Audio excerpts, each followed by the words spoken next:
Hello everybody and welcome to day 27 of the Wisdom Challenge. I'm not going to explain what this is all about because if you're here you should know what this is all about. We're seeking wisdom over knowledge in 2023 and beyond over here on the winning team. So if this is the first video you're watching of this series, I recommend checking out the first video of this series where I give y'all a breakdown. But if you're just here because you know what's going on, let's get straight into this, guys. Before we do, there's two things that need to happen. Number one is you need to hit that subscribe if you're feeling the vibe and you want to join the tribe. And number two, but most importantly, should really be number one, I want to invite the Holy Spirit to share with us the wisdom behind the knowledge of God that we're going to be reading today. We are, of course, in Proverbs 27. We are reading from the Passion Translation. And let's get into it. Let's see. So, from verse 1, never brag about the plans you have for tomorrow, for you don't have a clue what tomorrow may bring to you. Right off the bat, classic, great wisdom of the Lord. We don't know, guys. You know, one thing I've definitely been learning in my own life the last couple of days, if I'm being honest with you, is we never know what tomorrow brings. And a lot of times we're only in control of what we do today, which is also something that you may want to receive as wisdom if you want to build healthy habits in your life, as in, say you're going to do something the next day, often ends up and you never end up doing it. So you may as well start it today because who knows what tomorrow can hold. But anyway, I do think that as humans, we have a tendency to think that we're in a lot more control of things than we actually are, because there's so many factors. There's, if on a macro level, there's governments, there's big companies, there's, you know, all that type of thing. On a micro level, there's the people in your life. You can't really predict what they will and won't do. You may not necessarily know how reliable people are or are not, you know. So yeah, and also it's just unwise, because if you then say you're going to do something tomorrow, brag about something about tomorrow, and then that thing doesn't happen, you kind of look kind of stupid, you know what I mean? So it's giving foolish, you know. Verse 2. Let someone else honor you for your accomplishments, for self-praise is never appropriate. It's easier to carry a heavy boulder than a ton of sand, than to be provoked. It's easier to carry a heavy boulder and a ton of sand than to be provoked by a fall and have to carry that burden. Basically, it's not worth being provoked by a fall. It's just not worth it. You'd literally rather carry the heavy boulder and a ton of sand because of how irritating, how that situation is going to backfire, you know, basically. Where are we? The rage and anger of others can be overwhelming, but it's nothing compared to jealousy's fire. Ooh. Guys, I've spoken about this in so many videos on this channel about how jealousy, the jealous spirit always connects to the murderous spirit. Where there is jealousy, there is hatred and murder. You don't want to mess around with jealousy in general. Trust me. And I gave the examples that in the Bible you see Cain and Abel. Cain was jealous, kills his brother. Saul and David, the women were singing, Saul has killed thousands of men, David has killed 10,000s. Saul was obsessed with killing David. Then of course the most important of all, Jesus Christ himself comes. He's there, he's got the Pharisees, the Sadducees, the chief priests. These are supposed to be the people that are his literal people. They know his scriptures better than anybody else, but guess what? They're the ones who plotted to kill him. Why? Because they were jealous. The Bible literally says they were jealous of what he was doing. So jealousy is a very, very dangerous thing. It's not fun. Do not entertain jealous people. Keep them as far away from you as possible, because they will pounce at the moment that they can. And that's just me adding my own thoughts into this, right?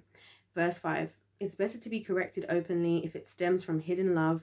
You can trust a friend who wounds you with his honesty, but your enemy's pretended flattery comes from insincerity.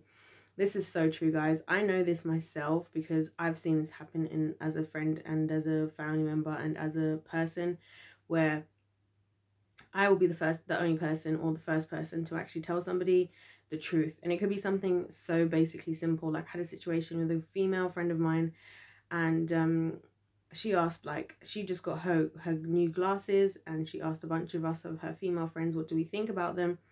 And I told her, I was like, I think they look good, but I think you can do better. And because she said basically that she had like another couple of weeks that she could still go back and change them. So I'm thinking, well, you may as well get the best, Like, I wanted her to look her best, like as a lot of us ladies do. She struggled sometimes with her sense of self-confidence or her feeling, you know, attractive and whatever.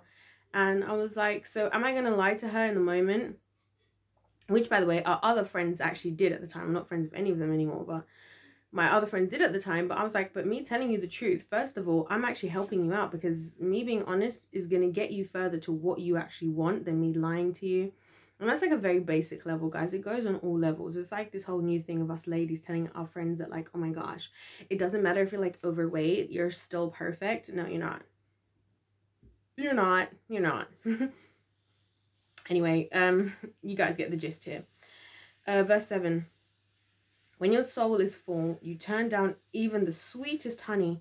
But when your soul is starving, every bitter thing becomes sweet. This is something I talk about on the channel all the time, about how the enemy loves to strike in points of desperation.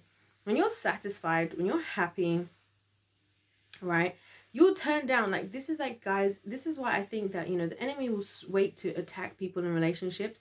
Not on a good day, not when you're loving your wife, not when you're loving your husband, not when you're loving your boyfriend or loving your girlfriend, not when everything's going great. Because on those days, you could even see somebody who's better looking or who's this and that. And because you're so in love with the person you're with, you're like, I don't even want that.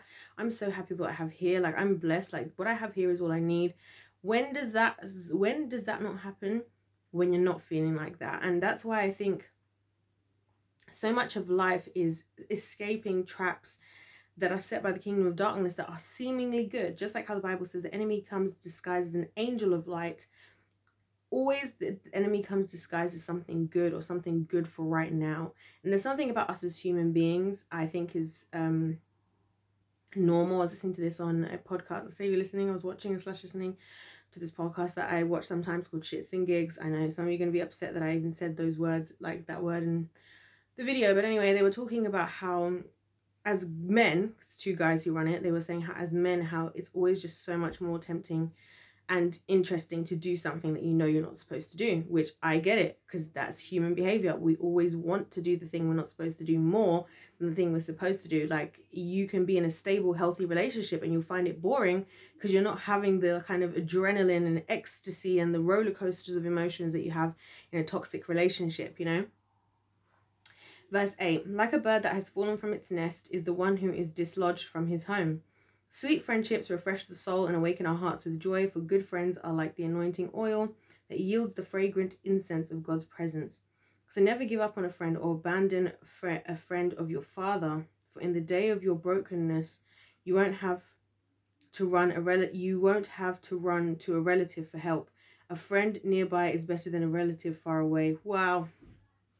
This is one of those Bible verses that I read and I think to myself, God, thank you for seeing me in my situation. Well, this could not be further from the truth for me and for a lot of people. There's this like misconception that we have, that a lot of us, we assume that everybody's living things in the ways that God intended, aka if two people are married, that they're in love and it's a healthy marriage, aka if somebody has a mother, that the mother loves them with a true mother's love or a father's love.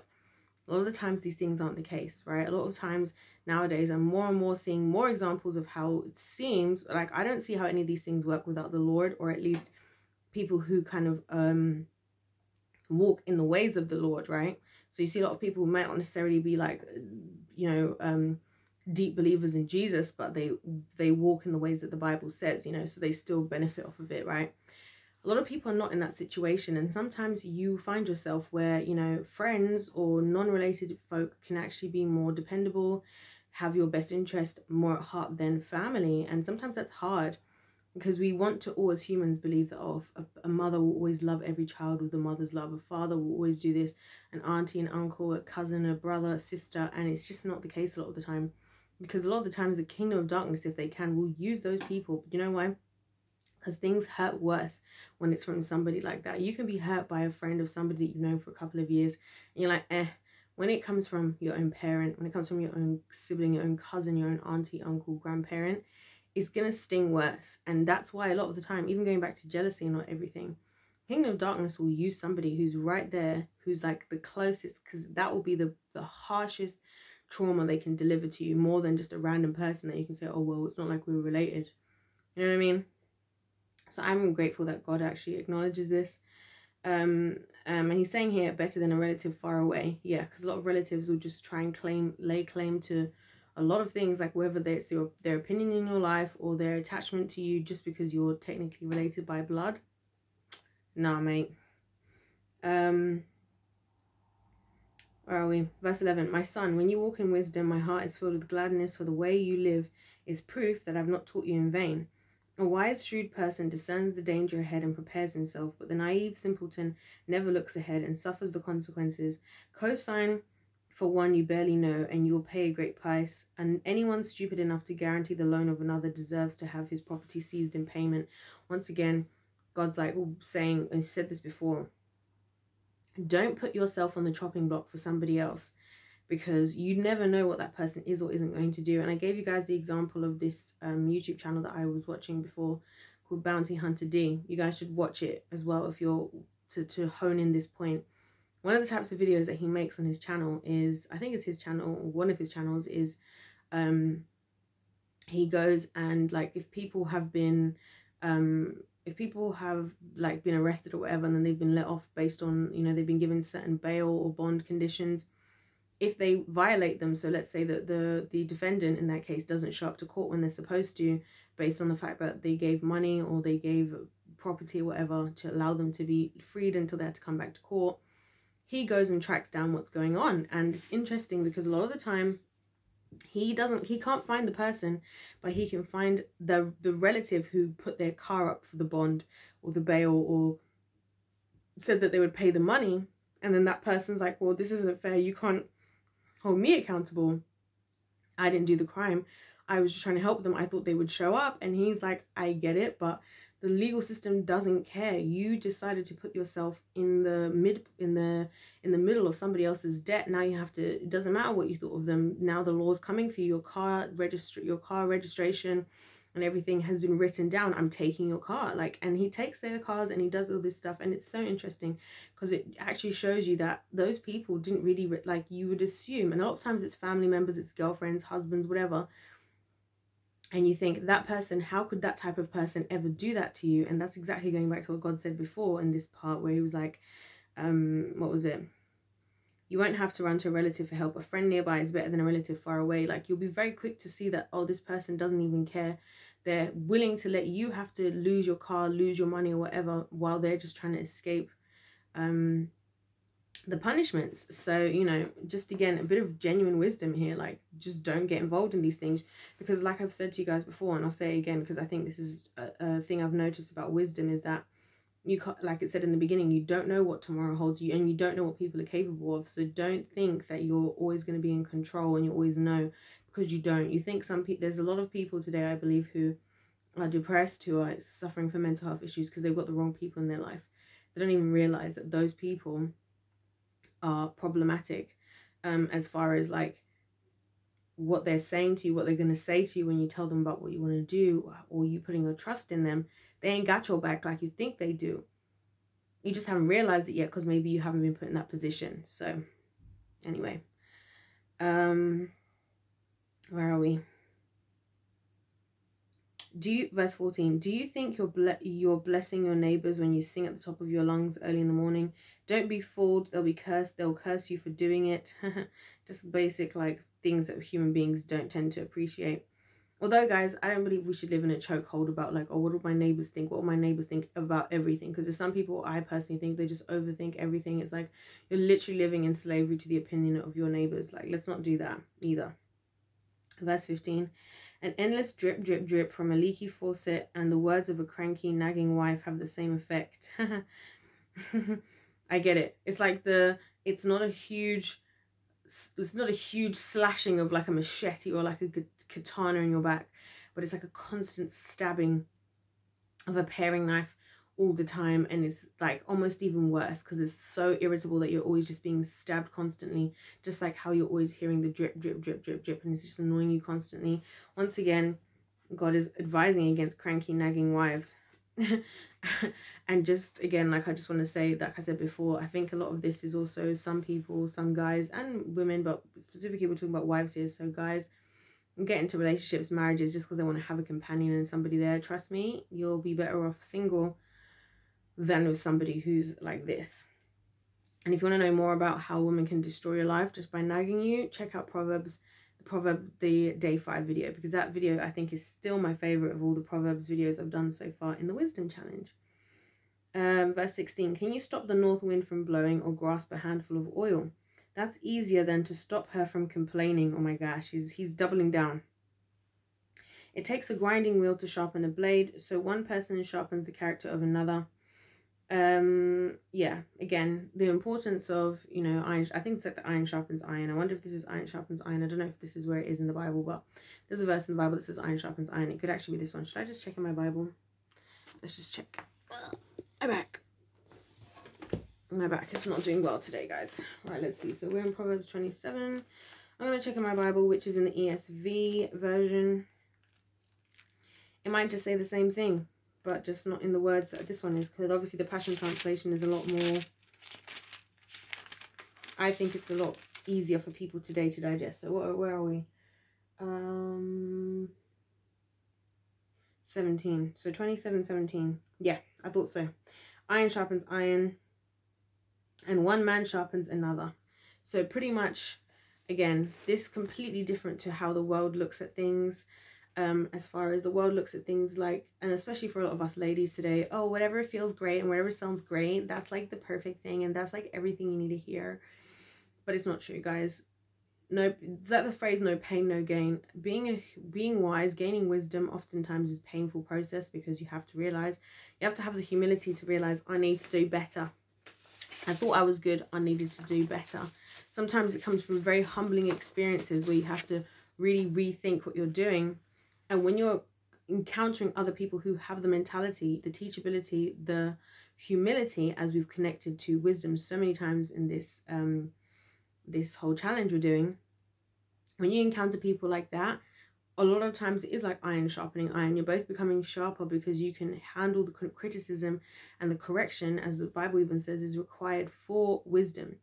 Whereas a lot of fools can't handle it. They can't handle being sharpened by other iron. They just want to they just want you to be a marshmallow. They just want you to make them feel nice and soft. It doesn't work that way, y'all. Verse 18. Tend an orchard and you'll have fruit to eat. Serve the master's interests and you'll receive honor that's sweet. Again, with the rhyming. Just as no two faces are exactly alike, so every heart is different. Death and destruction are never filled, and the desires of men's heart are insatiable. This is something I think is important. And that's why I really emphasize insatiable.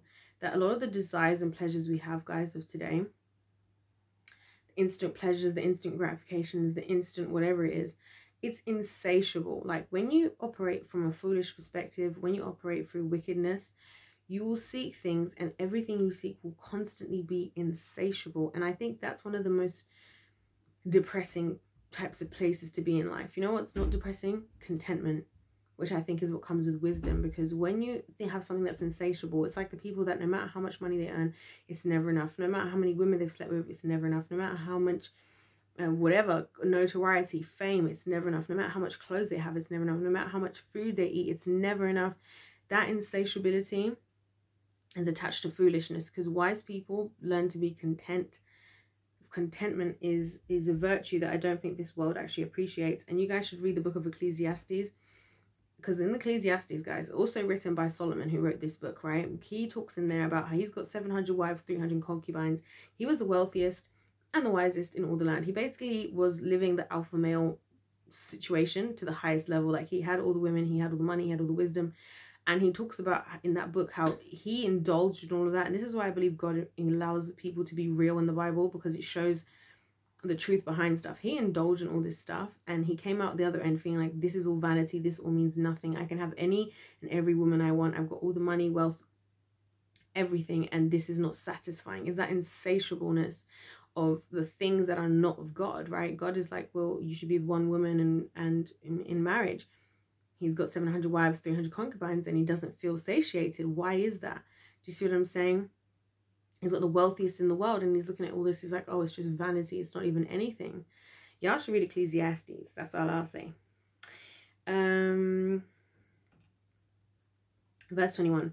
Fire is the way to test the purity of silver and gold, but the character of a man is tested by giving him a measure of fame.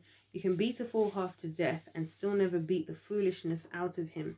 So let's break that down. Fire is the test of the purity of silver and gold, but the character of a man is tested by giving him a measure of fame. This is so true. A lot of people, when they finally get money, power, or fame, especially fame, their true colors show. Like, they never really cared about their audience, or then their character is lacking because now all the eyes are on them and now they're being criticized. And that is what exposes who they truly are, and the fire of it as well. Because if you're gonna maintain or withstand, the fire, there's got to be some character there. There's going to be something substantial there for you to withstand the fire. Then goes on to say, you can beat a fool half to death and still never beat the foolishness out of him. This is true. This is stubbornness that comes with foolishness, guys. That's why I keep saying that with wisdom comes teachability, humility. With foolishness comes stubbornness and pride.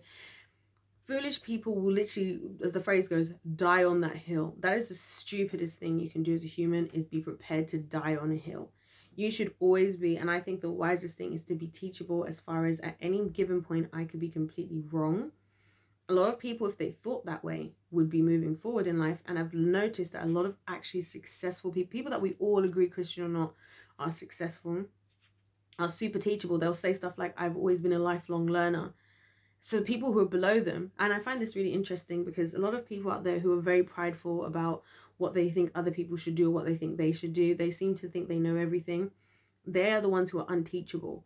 And you'll see the most successful people are like the most teachable people. They're always open to new ideas. They're open to what young people are thinking. They're open to new technologies. It's always the foolish people who are broken, stuck in their ways, and stubborn, because pride is part of foolishness. Verse 23, a shepherd should pay close attention to the faces of his flock and hold close to his heart the condition of those he cares for. A man's strength, power, and riches will one day fade away. Not even nations endure forever. Again, a shepherd, so a leader in this case, right? You should be paying attention to the needs of the all of those who are in front of you. And I look at this for myself from a teaching perspective because, of course, if you guys didn't know, I teach maths and chemistry. And for me, I think one of the things that makes me sad about the entertainment industry today, sorry guys, is that a lot of teachers kind of give all the different pupils like a one-size-fits-all type of education. They'll say, oh, this student isn't capable of maths and chemistry. And I'm like, have you even bothered to stop to actually ask, like, to look at what type of student they are, like how they learn, like what their personality type is? Or are you just writing them off, you know? And I think the job of being in a leadership position or a shepherding position, when you're especially when shepherding specifically, obviously sheep are stupid, right? They need good leadership. I think we as human beings, that's why Jesus is the great shepherd. We are his sheep, and I think we are all sheep, right? And that's why we like to follow the herd. That's why we like to be part of flocks. We left to our own devices don't really know what we're doing. And that's why a lot of adults will say, oh, we're all just trying to figure it out. Yeah, we are.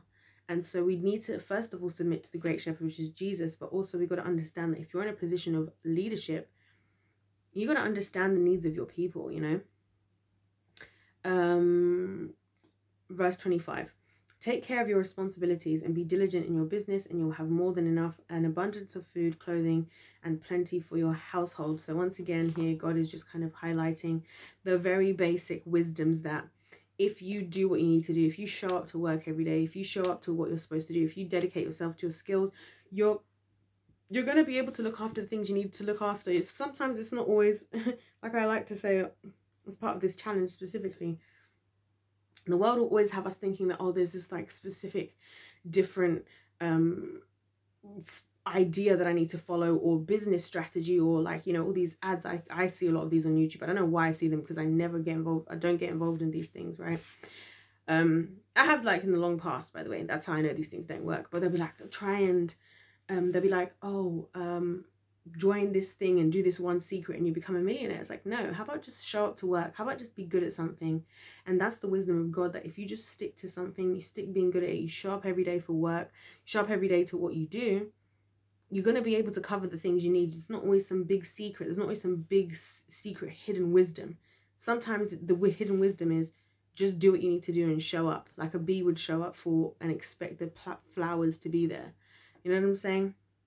Anyways, guys, let me know your thoughts in the comment section down below. Don't forget to hit that subscribe if you're feeling the vibe and you want to join the tribe. Can't wait to see you all in day 27, I think it is, or 28. Was it just 27? Yeah, 28. Because if life's a game, then let's play to win. God bless you all, and I'll see you in my next one.